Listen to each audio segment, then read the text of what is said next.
No more free ride. Child support? Gone. My mom always said, complain to your father.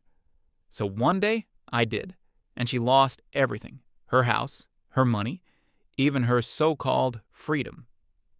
This isn't just a story about revenge, it's a story about justice, long overdue. If you've ever felt manipulated, used, or gaslit by someone you were supposed to trust, hit that like button, subscribe, and get ready for a revenge story that hits deep. Because sometimes the best way to win is to walk away and let karma do the rest. Let me take you back to where it started. I was 6 years old when my parents divorced. My mom got full custody of me and my sister.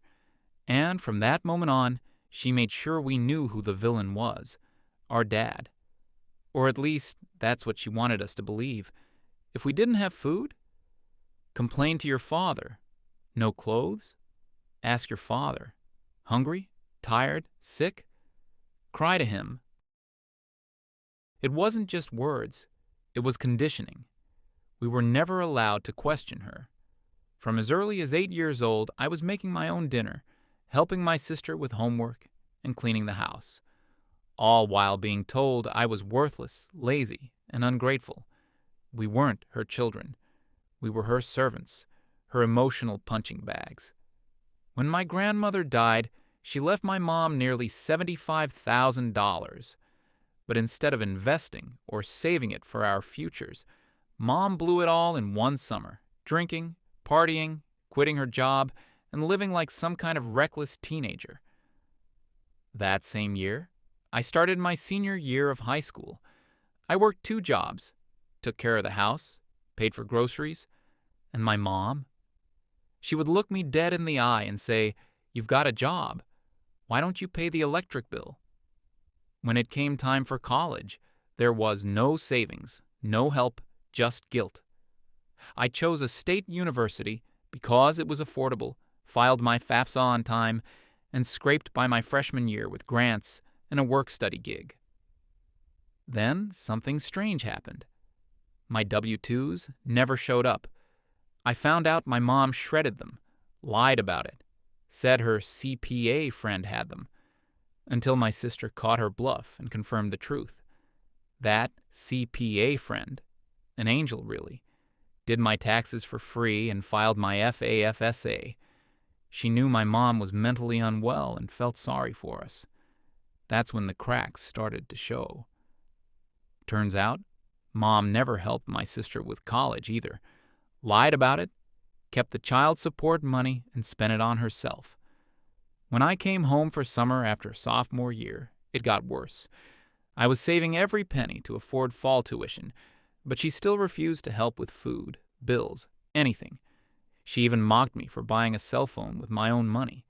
She told her friends I was lazy, that I should drop out, that she was struggling because kids in college eat you out of house and home. But I didn't even live there. By the time junior year came, I was burned out, physically, mentally, emotionally. Move-in day came. I was $10,000 short of the 50% upfront payment the school now required. I panicked. One call to my dad changed everything. He dropped everything, came to campus, brought me breakfast, and said, "Don't worry, I'm going to fix this." He co-signed a loan, paid the balance himself, took me out to lunch, and gave me something I hadn't had in years, the truth. My mom never paid a dime for college. She was still receiving $2,000 a month in child support and living off it, even though I lived on campus most of the year. She hadn't worked in years. My dad had been covering the mortgage, taxes, everything, thinking it was for our benefit. It wasn't. He asked me one question. Would you rather I pay for college or keep sending her money? You already know my answer. A month later, the court got involved. My dad showed proof that my mom never supported our education. He requested to end child support and mortgage payments, opting instead to cover our tuition directly. The judge agreed. And just like that, her free ride was over. She called me in tears, screaming that I was selfish, that she never got to go to college, so I should be grateful that I was ruining her life. I calmly told her the truth. "I'm just doing what you always told me to do, Mom," complained to my father. That Christmas, she tried to punish me by telling me the utilities were shut off and I couldn't come home unless I helped out.